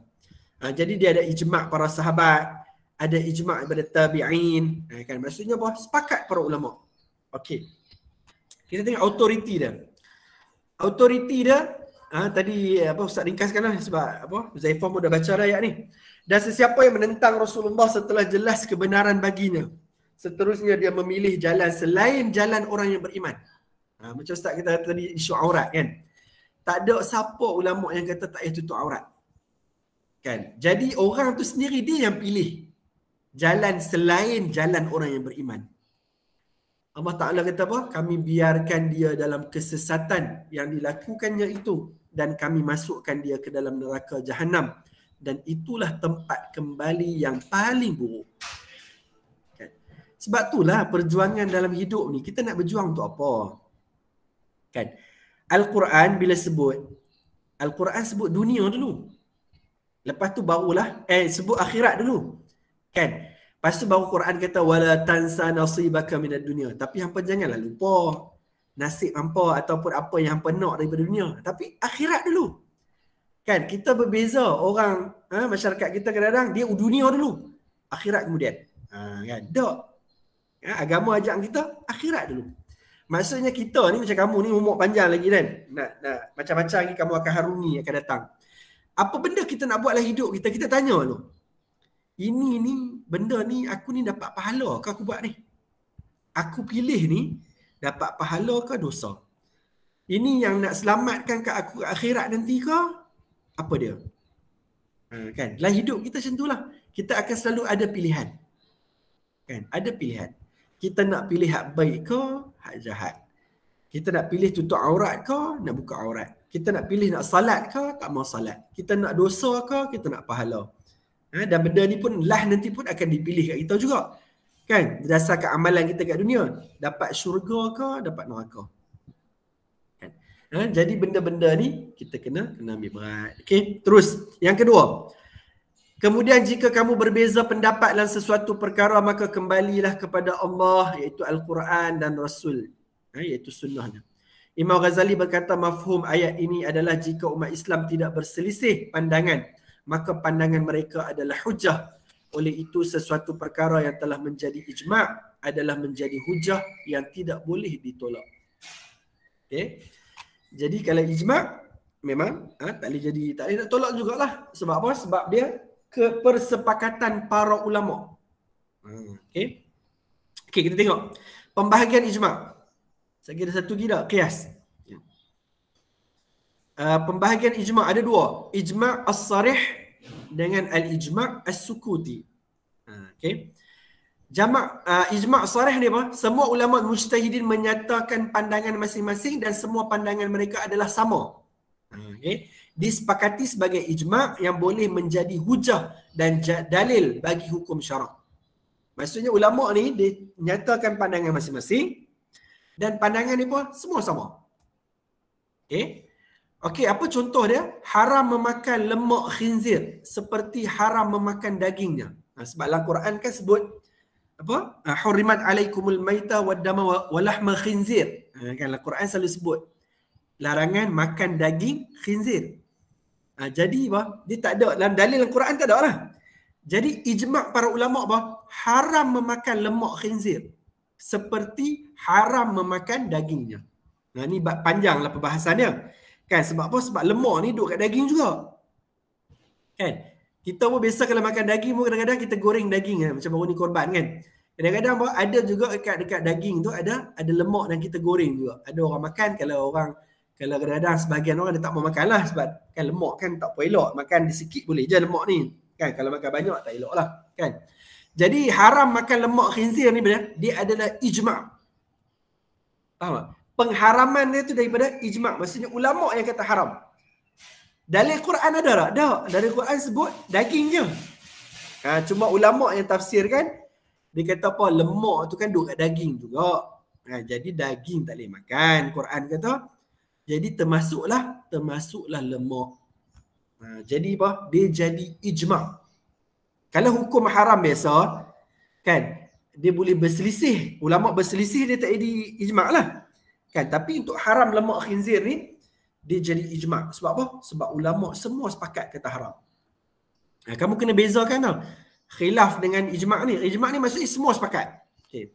Yang kedua, haram mengahwini nenek, moyang dan ke atas. Kan? Dalam Quran dia sebut apa? Lebih kepada mak lah. Kan? Maksudnya apa? Ulama ijma' maksudnya bukan mak saja tak yang haram kahwin ni. Mahram kita. Nenek, mak kepada mak kita. Mak kepada mak kepada mak kita. Dan ke atas lah. Faham tu ayat tu? Maksudnya nenek, moyang, miut apa, tanaman piut lah apa semua sampai atas lah. Kan? Biasanya tak sampai atas lah. Sebab biasanya apa? Kalau dah tua dia akan mati. Kan? Ustaz sendiri pun, tok pun tak ada dah. Masa sekolah menengah, ada tok lagi. Moyang tak ada dah. Ya, moyang ni payah lah nak ada biasanya. Sebab dia dah tua, biasanya kita lahir kat dunia ni, dia dah meninggal dah. Kan? Biasanya tok tu ada lah. Kan?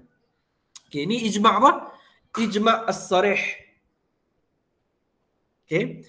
Yang kedua, ijma' as-sukuti. Okay, apa beza dia? Okay.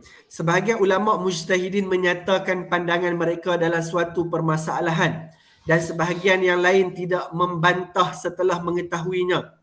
Hanya sebahagian ulama' yang menerimanya sebagai hujah bagi hukum syarak. Bagi ulama' mazhab Syafi'i, ia bukanlah hujah dan dalil bagi hukum syarak. Ijma' sukuti ni maksudnya apa? Mazhab Syafi'i tak terima. Dia kata bukan hujah. Tak boleh jadi hujah lah. Kan? Maksudnya apa? Ada ulama' kata dalam satu benda tu ni. Contoh, kita ambil contoh tu lah, senang sikit nak faham. Wajib mengerjakan haji sekali seumur hidup. Yang ni ulama' apa? Ijma'. Kan? Ada ulama' yang lain, dia pun diam. Sukut ni maksudnya, sukut ni dia diam kan? As-sukutu alamatur rida kan? Diam tu tanda setuju. Tanda reda. Ni tu anak dara lah kan. Ada orang main masuk Minang. Tanya. Ayah pun tanya Nasuha ni. Ahmad ni dia main Minang ni. Nak tak kat dia? Kan? Nasuha pun diam, senyap kan. Diam. Dia kalau dalam mazhab kita ngaji fiqh, mazhab Syafi'i, bila diam tu apa? Tanda dia reda. Maksudnya anak dara kan, dia malu-malu kan. Dia tak kata ya, dia tak kata tak. Jadi diam tu sebagai tanda dia reda lah. Itu contoh kan. Jadi as-sukut ni maksud dia apa? Diamlah. Maksudnya ada ulama kata wajib mengerjakan haji ni seumur hidup sekali je lah. Kan. Jadi ulama yang lain dia pendiam, dia pun tak kata apa, dia pun tak bantah pun. Kan, dia pun tak sebut pun kata wajib macam tu. Kan. Jadi sebahagian ulama kata macam tu, sebahagian lagi apa? Dia pendiam kan, dia pun tak kata apa. Jadi menunjukkan seolah-olahnya ijma' juga. Tapi dia ijma' apa? Ijma' as-sukuti. Cuma ulama mazhab Syafi'i je dia tak anggap ijma' sukuti ni, dia tak anggap sebagai hujah ataupun dalil bagi hukum syarak. Sebab apa? Sebab tak semua juga kata wajib tadi. Sebab ada yang diam. Kan, walaupun dia diam tu macam redha lah soalnya kan. Tapi dia dianggap juga ni malah mazhab Syafi'i je lah. Maksudnya mazhab lain terima lah. Okay. Yang kedua, hukum kafir bagi orang yang mengingkari kewajipan salat. Yang ni juga ijma' sukuti. Ada sebagai ulama kata kafir siapa yang ingkar kewajipan salat. Dia kata apa? Salat ni bukan wajib pun. Kan? Yang tu benda kata-kata tu boleh menyebabkan jadi kafir. Ini benda ijma' sukuti. Dia tak ijma' soreh. Ijma' soreh ni semua ulama sebut. Ijma' sukuti ni sebahagian ulama sebut, sebahagian lagi depa diam je. Itu yang sukut tu. Sebab dia diam. Kan, dia pun tak kata, dia pun tak lawan. Kan, tapi dia pun diam. Jadi dia jadi apa? Ijma' as-sukuti. Okey. Kamu ingat contoh ni lah. Okey. Ijma' sarih haram makan lemak khinzir. Okey. Juga haram mengahwini nenek moyang dan ke atas. Ijma' sukuti pula wajib mengerjakan haji sekali seumur hidup. Dan yang kedua apa? Hukum kafir bagi orang yang mengingkari kewajipan salat. Ini contoh dua dia. Okey, habis ijma'. Last sekali, qiyas. Kan? Boleh setakat Allah lah. Maksudnya Quran, sunnah, okey, itu senang lah. Yang ketiga ijma'. Ijma' apa dia? Ingat je, persepakatan para ulama. Dia persepakat. Okey, kalau ada khilaf, dia tak jadi ijma' lah. Kan, kalau khilaf tak jadi ijma' lah. Kan, contoh apa? Contoh baca kunut dalam salat subuh. Dia tak jadi ijma' lah. Sebab apa? Sebab mazhab Syafi'i yang sunat kan. Mazhab Hanbali dia tak sunat kan. Mazhab Hanafi tak sunat kan. Mazhab Malik ada yang kata sunat kan. Jadi dia benda tu ijma' tak? Tak lah. Dia jadi khilaf lah. Ijma' ni benda semua sepakat. Kamu ingat tu. Okay? Semua sepakat. Okay, qiyas pula. Okay, yang keempat, qiyas. Qiyas ni apa? Sukatan. Kan bahasa dia. Dari segi istilah, menyamakan hukum perkara yang tidak mempunyai hukum dalam nas dengan perkara yang mempunyai hukumnya dalam nas syarak disebabkan persamaan sifat, iaitu illah pada kedua-duanya. Okay. Qiyas ni apa? Qiyas ni macam bahasa Melayu lah. Kita qiyah. Kan? Dia ambil pada bahasa Arab je, qiyah tu. Cuma qiyah kita tu dia macam mana? Kita qiyah bahasa kan? Kiasan bahasa. Kan? Dia qiyas juga ni. Cuma yang ni dia qiyas dari segi hukum. Hukum yang ada sekarang ni dia tak ada dalil. Kita qiyaskan kepada hukum yang ada dalil. Sebab apa? Sebab sifat illah dia. Kan, sebab tu sama. Sebab hukum tadi, sebab dia punya masalah tadi, dia sama. Okey, tak apalah kita tengok contoh lagi. Contoh dia lagi faham lah. Okey. Berdasarkan rukun qiyas ni. Rukun qiyas ni kita akan faham terus lah. Kan? Rukun dia ada 5. Ada 4 silap. 5 pula dah. Al-aslu, hukum al-aslu, al-far'u, al-illah. Okey. Okey. Keterangan dengan contoh. Okey. Al-aslu, perkara yang telah dinyatakan hukumnya oleh nas syarak. Al-aslu ni asal. Maksudnya hukum yang sebelum ni lah. Okey. Contoh dia apa? Melakukan akad jual beli ketika waktu salat Jumaat. Okey. Okey, melakukan akad jual beli ketika waktu salat Jumaat. Ni untuk apa? Ni larangan ni khusus untuk orang lelaki lah main Jumaat, sebab orang perempuan tak wajib main Jumaat. Kan sekali orang tanya hukum, ustaz boleh tak orang perempuan, orang lelaki main Jumaat, kami nak pergi shopping? Boleh? Sebab orang perempuan dia tidak diwajibkan solat Jumaat, dia kena main apa? Main zuhur lah. Zuhur je lah.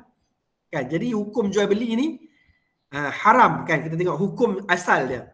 Hukum yang dinyatakan oleh nas syarak, iaitu haram melakukan akad jual beli ketika waktu salat Jumaat, seperti yang terkandung dalam firman Allah ni lah. Okay, ya ayyuhallazina amanu idza nudiya lis-salati min yaumil jumu'ah fas'au ila dzikrillah wa dzarul bai'.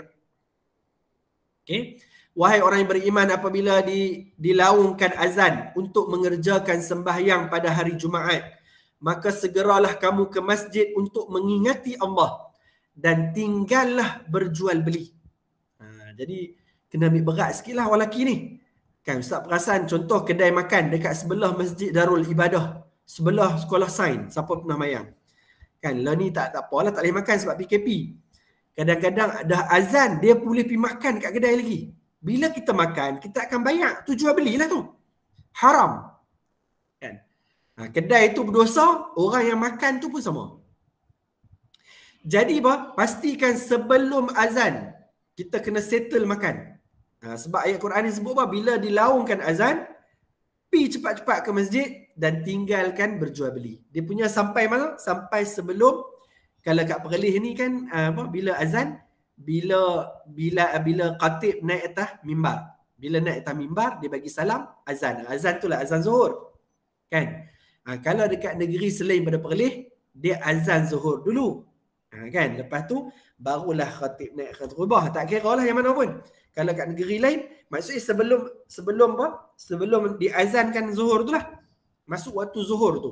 Maksudnya kalau masuk zuhur 1.24. Pastikan kita makan sebelum. Habis paling lewat pun 1.23. Bayar tu 1.23 tu settle. Kalau tidak apa dia? Kita dosa lah. Kita membuat perkara yang dilarang oleh Allah Ta'ala. Iaitu haram melakukan akad jual beli. Okey, jadi hukum asal dia apa? Akad jual beli tadi haramlah hukum dia ketika waktu salat Jumaat. Okey. Al-far'u dia, perkara yang tidak mempunyai hukum yang dinyatakan oleh nas syarak. Melakukan akad sewaan ketika waktu salat Jumaat. Kan kalau jual beli kan kita dapat barang. Kalau sewa kereta, contohnya boleh masuk lohok kan 1.24. Boleh tak kita nak sewa kereta? Sewa kereta ni ada dalil lah? Dia tak ada. Kan? Sewa kereta dia bukan jual beli. Sebab kita tak dapat kereta tu, kita sewa. Kan? Nak sewa apa? Saya nak sewa kereta kancil ni satu hari. Kena bayar apa? Kena bayar RM60. Kan? Kita bagi RM60, kita sewa sehari. Itu akad sewaan. Al-far'u ni hukum barulah. Hukum yang tak ada dalil. Okey, illah dia apa? Sifat persamaan yang wujud antara al-aslu dengan al-far'u. Perkara tersebut menyebabkan salat Jumaat ditinggalkan. Maksudnya apa yang sama dia? Sebab apa Allah Ta'ala tak bagi jual beli? Bila kita duk kalut jual beli, kita lambatlah pergi semayang dan kita lambat pergi masjid. Dan kemungkinan tak salat lah. Kalau sewa sama tak? Sama jugalah. Sebab yang sama, perkara tersebut menyebabkan salat Jumaat ditinggalkan. Kan? Jadi kita panggil kaedah ni, konsep ni, cara hukum ni, kita panggil apa? Al-qiyas. Dikiaskan hukum sewa tadi sama macam hukum jual beli. Okey. Okey, kesimpulan dia. Saya Ustaz bagi contoh hal lain untuk orang faham. Kesimpulan dia, melakukan akad sewaan ketika waktu salat Jumaat adalah diharamkan. Sama seperti hukum melakukan akad jual beli ketika waktu salat Jumaat. Kerana ia boleh menyebabkan salat Jumaat tidak dilakukan dan ditinggalkan. Sebab tu kalau Ustaz ni, rumah Ustaz tak jauh dengan Padang Bohok. Kan yang Ustaz cerita tadi lah, Masjid Darul Ibadah tadi. Dekat juga dengan Pasar Raya Seri Utama. Kamu tengok Pasar Raya Seri Utama, hari Jumaat dia tutup. Dia tutup waktu orang nak sebelum sembahyang Jumaat dan selepas sembahyang Jumaat tu dia buka 2.30 kan, pukul 3 baru dia buka. Tu baguslah kan, supaya apa? Elakkan daripada jual beli. Walaupun pada Ustaz tak tutup boleh je. Kan, maksudnya tak tutup, apa dia? Cashier dia kena orang perempuan. Orang yang nak pergi beli pun adalah orang perempuan. Boleh je. Kan, tapi dia nak tutup lagi bagus supaya tak mau bagi ada orang lelaki main beli. Kan? Okey. Ni contoh apa? Contoh jual beli pada hari Jumaat lah. Ustaz tengok ada contoh lain ke? Kalau tak ada, Ustaz bagi nak bagi faham. Tak ada kot. Tak ada. Okey. Contoh lain senang je. Contoh lain dadah. Dadah ke ketum ke. Kita tahu dadah ni apa? Dia apa? Dia juga boleh menghilangkan akal. Ayat ketum pun sama juga. Kan, kalau minum banyak lah. Kan. Okey, al-aslu dia apa? Apa benda yang sama dalam Quran yang ada cerita tentang yang boleh menghilangkan akal? Arak lah. Okey, al-aslu dia, apa dia? Minum arak. Okey, hukum aslu dia apa dia? Haram minum arak. Dasarkan ayat Quran jugalah. Kan? Dasarkan arak. Innamal khamru wal maisir wal ansab wal azlam rijsun min amali syaitan fajtanibuh. Kan? Tu ayat Quran yang larang dia. Kan sesungguhnya arak. Kan? Diharamkanlah daripada amalan syaitan. Okey. Ni apa hukum asal dia. Farak dia apa? Farak tadilah ayat ketum ataupun dadah tadi. Okey, hukum dadah. Orang yang hisap dadah. Okey, ilah dia apa? Ilah dia boleh menghilangkan akal. Ilah dia samalah. Minum arak pun boleh mabuk, hilangkan akal. Dadah pun sama juga. Dia boleh mabuk dan menghilangkan akal. Kita tak panggil lah hisap dadah ni mabuk. Biasanya kita guna istilah apa? Menghilangkan akal. Maksudnya tak sedap kan? Macam orang makan pil ecstasy kan? Dia nak lebih kurang macam arak je sebenarnya. Dia boleh menghilangkan akal, maksudnya dia tak sedap. Dia duduk di alam apa? Alam lain. Dia terawang-rawang. Dia rasa apa? Tak tahu nak. Ustaz pun tak tahu nak bayang sebab kita tak pernah kan. Tapi boleh bayang macam tu lah. Maksudnya dia tak apa? Dia tak normal lah, dia tak boleh fikir. Kan? Dia akal dia tak waras lah. Sebab apa? Sebab minum arak. Itu contoh kias lah tu. Sama juga hukum apa? Kita kata adalah berapa contoh yang lain lah berkaitan dengan ni yang bagi senang kamu ingat ni. Jual beli pada hari Jumaat dan juga apa tadi? Dadah tadi. Ataupun asal dia adalah minum arak lah. Al-aslu dia minum arak. Okey. Autoriti qiyas sikit nak bila. Fa'tabiru ya ulil albab, maka insaflah dan ambillah pelajaran daripada peristiwa itu wahai orang-orang yang berakal fikiran serta celik hatinya. Dalam ayat ini Allah memerintahkan umat Islam mengambil iktibar terhadap akibat yang menimpa kaum Yahudi Bani Nadir yang telah melanggar perjanjian dengan Rasulullah kerana membantu kaum musyrikin memerangi baginda dan mereka telah dihalau keluar daripada kota Madinah seperti yang telah dinyatakan pada awal ayat ini. Oleh itu jika umat Islam melakukan perkara yang sama dengan perkara yang dilakukan oleh kaum Yahudi itu, mereka juga akan menerima akibat yang sama. Perkataan iktibar dalam ayat bererti kias, iaitu mengkiaskan keadaan umat Islam dengan keadaan kaum Yahudi jika mereka melakukan perkara yang sama. Justeru menggunakan al-qiyas adalah diwajibkan oleh syarak kepada umat Islam. Okay, jadi kalau ada hukum-hukum yang sama, ilah sebab dia sama, boleh guna apa? Boleh guna kias.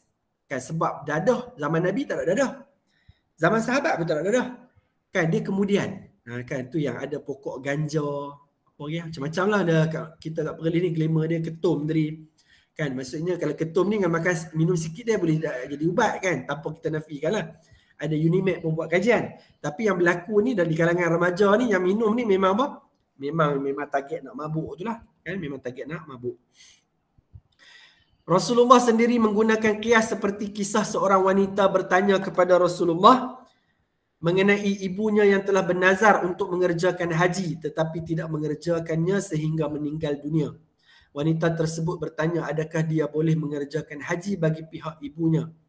Rasulullah menjawab, ya, kerjakan haji untuknya. Tidakkah jika dia mempunyai hutang kamu akan membayarnya? Bayarlah hutang Allah kerana hutang Allah lebih utama untuk dibayar. Dalam hadis ini Rasulullah mengkiaskan hutang Allah sama seperti hutang manusia yang wajib dibayar. Ini kaedah para ulama ambil lah. Maksudnya Nabi sendiri pun guna kaedah qiyas juga.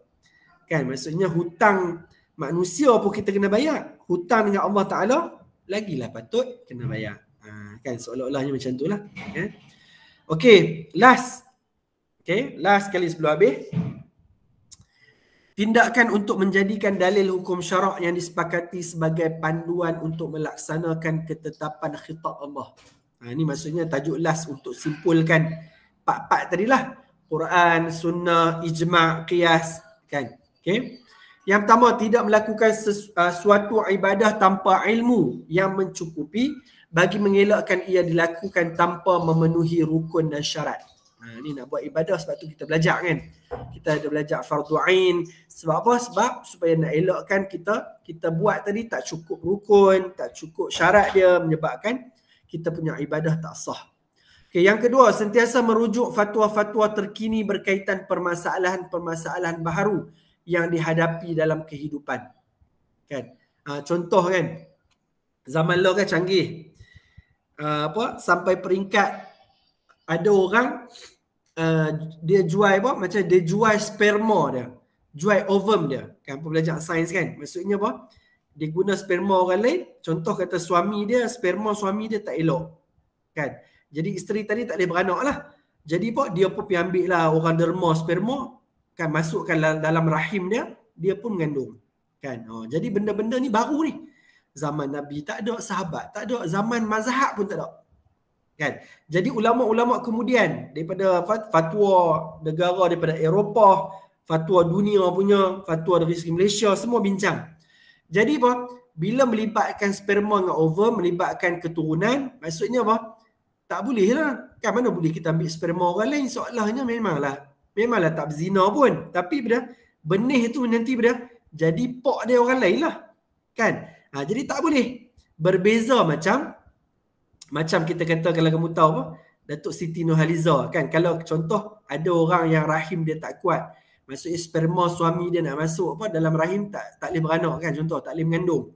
Jadi ada teknologi sekarang tertentu, maksudnya dia guna dia buat percampuran ovum dengan sperma tadi dalam kat luar. Lepas tu baru masuk ke dalam rahim. Kalau sperma dengan ovum tu suami isteri, boleh lah. Kan? Kalau bukan suami isteri, tak boleh.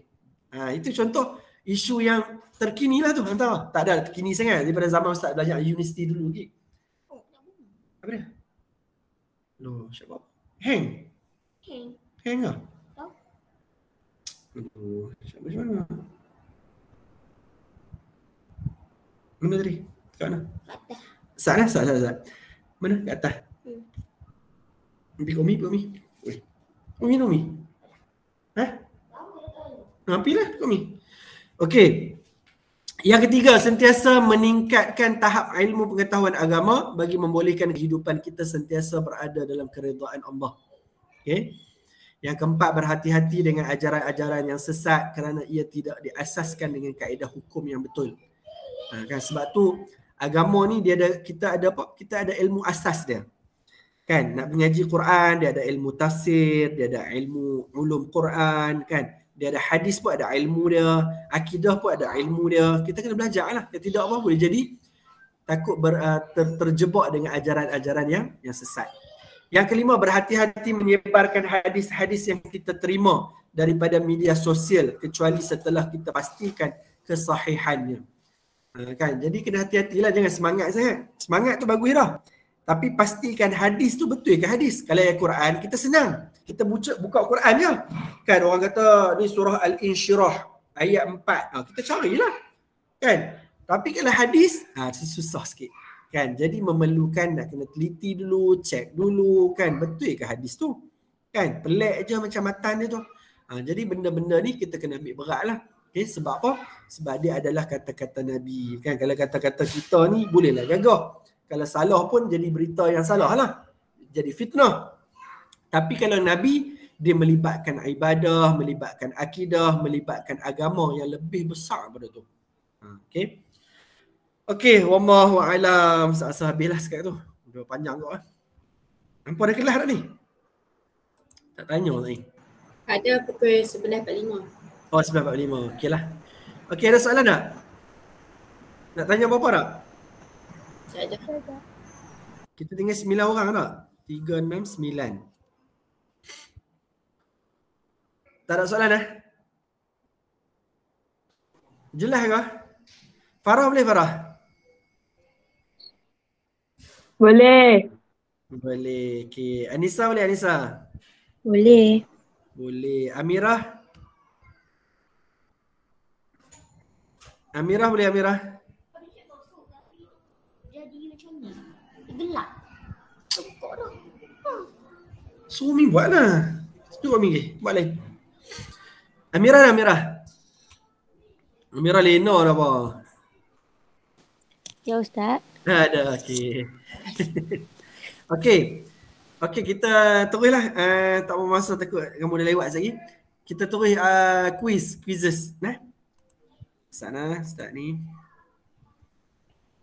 Ustaz share dalam Ustaz send link dekat WhatsApp. kat WhatsApp lah. Okey. Saya Ustaz hantar dekat ni dulu. Saya hantar dekat chat dulu. Okey, dah kat chat dah ada. Dekat WhatsApp. Hantar mana? Kat sini lah. Sini, Telegram dulu. Tadi masuk dah?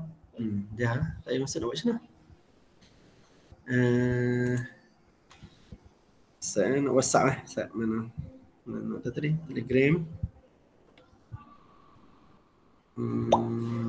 Users.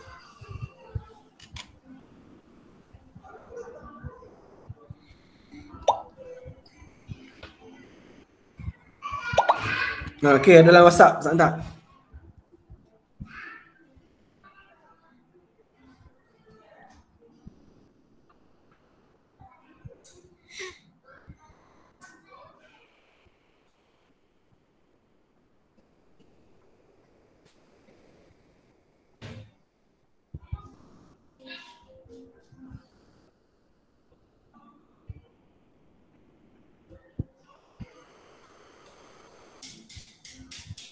Okey, berapa orang masuk?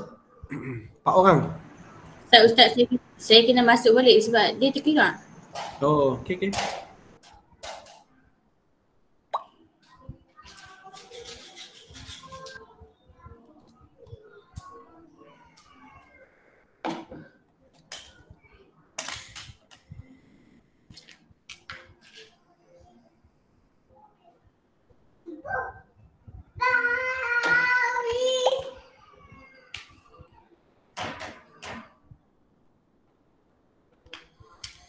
Enam orang, 3 orang je. Kan Nurin ada 2. Nasuha ada 2 orang, satu je. Anak Amin namanya Nasuha. Astagfirullahaladzim. Siapa ni Amin? Saya ada 2 sebab satu tu dia terkeluar. Oh. Satu tu terkeluar. Ni Nasuha saya dia terkeluar. Ustaz remove Terkeluar. Remove. Okey. Okey, 3 orang lagi. Sekejap Ustaz, tak boleh masuk sekejap. Tak boleh masuk Oh, dah tak. Okey.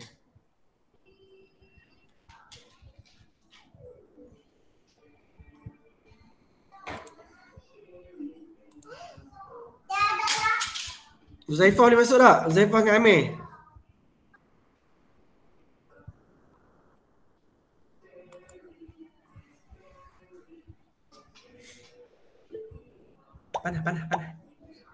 Panas. Seorang lagi. Uzaifah boleh masuk tak Uzaifah? Sekejap.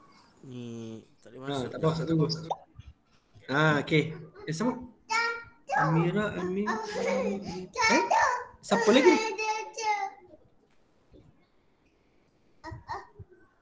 Oh, ada yang join ni walaupun tak ada dalam tu. 9. Kita 9 orang tak? Amir, Uzaifah masuk dah? Belum tak?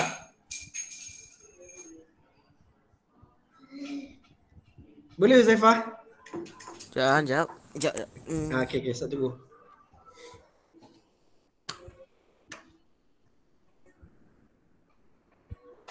Panas dik. Panas.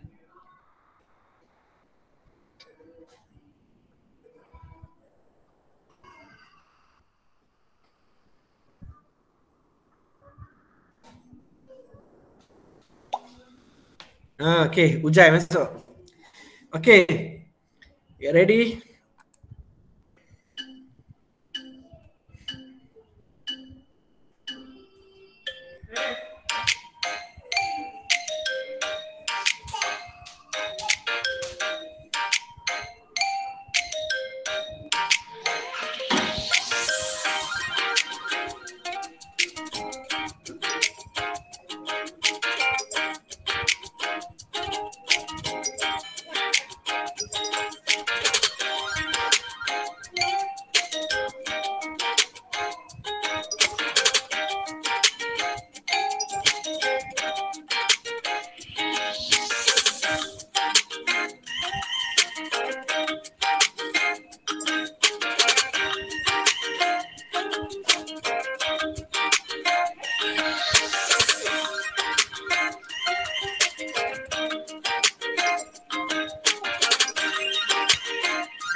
Astaghfirullahalazim.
Tinggal apa? Tinggal Amirah seorang ni.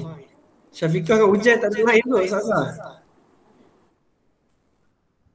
Aduh. Tak apalah nanti apa? Nanti jawab nantilah Jumaat nanti Ustaz bagi lain. Amirah last. Susah ke? Senang kan? 7 soalan je. Ustaz, nak Ya, tanya ya. boleh? Ya. Kan tadi Ustaz kata yang pasal solat Jumaat tu kan, kalau ada orang tanya hukum dia, maksudnya kita kena jawab wajib bagi orang lelaki lah kan? Betul. Maksudnya kalau kita jawab wajib saja, Dalam tu dia tak ada tulis wajib bagi lelaki. Kamu jawab umum je lah. Wajib je lah. oh jawab umum je lah. Okay. Tadi saja Ustaz tambah. Dalam buku teks tadi dia tak sebut pun lelaki kan? Ada sebut? Tak ada kan? Kata Tak ada, Ustaz tadi tak ada. Kalau tak ada tak payahlah. Kalau nak tulis pun tak ada masalah lah. Memang untuk lelaki je. Oh okey. Terima kasih Ustaz. Ya, sama. Ni pemenangnya. Ustaz tak? Ya. Kan kalau untuk tengok Olimpik kan, kalau macam Olimpik acara perempuan, orang perempuan je tengok, orang lelaki tak apa. acara lelaki je tak apa kan. Tak apa lah. Dia masalahnya dia tak edit macam tu. Payah realiti dia nak tak edit lah macam tu. Ustaz. Oh Ustaz. Yang seronok kot tengok. Ni baru ni apa? Ada gimnastik ke? Yang negara apa pun ni dia pakai elok sikit tu. Saya tak ingat lah. Rusia ke apa? Tak tahu. Ada kamu tu dah cari dalam berita. Dia tak mau pakai ni sebab ada unsur saya tak ingat lah ayat dia, tapi baguslah. Tapi orang bila benda tu negara dia buat, jadi dia tak ada isu tau. Kalau orang Islam tu rasa orang kata dah jumut lah apalah. Sebab dia tak mau pakai bikini, dia pakai macam seluar panjang sikit. Ustaz rasa gimnastik kot. Kamu check balik. Acara gimnastik tak ada Ustaz? Satu negara. Ada siapa baca? Tak silap saya Itali. Ya, ada satu negara. Itali kan? Dia tak mau ni, dia takut ada apa? Yalah sebab pakaian macam tu kan. Buat apalah pakai macam tu? Tak ada masalah pun. Dia setakat nak buat apa? Dari segi kain tu, hanya untuk dia bergerak macam tu kan, lompat-lompat tu boleh je. Itulah, tapi bila Itali buat, kalau tak salah Ustaz Itali jugalah macam Syafiq sebut kan. Tapi nak kata dia tak ada isu lah kan. Terai orang negara Islam yang buat. Ada je atlet negara lain pakai macam seluar seluar tak ketat pun saya tengok. Adalah dalam macam bukan acara tu tapi macam kemarin acara lompat gijang. Atlet lompat gijang. Untuk atlet perempuan ada je. Memang ramai ke long ketat tapi ada orang negara yang dia tak pakai long ketat. Dia macam kadang tak isu lah. Boleh je kan? Tu sebab sebahagian tu tak boleh je sebenarnya. Itulah kata Ustaz pelik kadang. Jadi kalau orang Islam tu sendiri patut dia kena usaha kat arah tu lah. Kalau tak ada, tak boleh, tak payah masuk lah. Nak berjuang apanya, dunia je. Tak kira lah besar mana pun, dapat juta-juta pun daripada kita terpaksa mengorbankan akhirat kita kan. Benda yang agama larang. Buat apa nak buat? Okey, Ustaz stop dulu lah.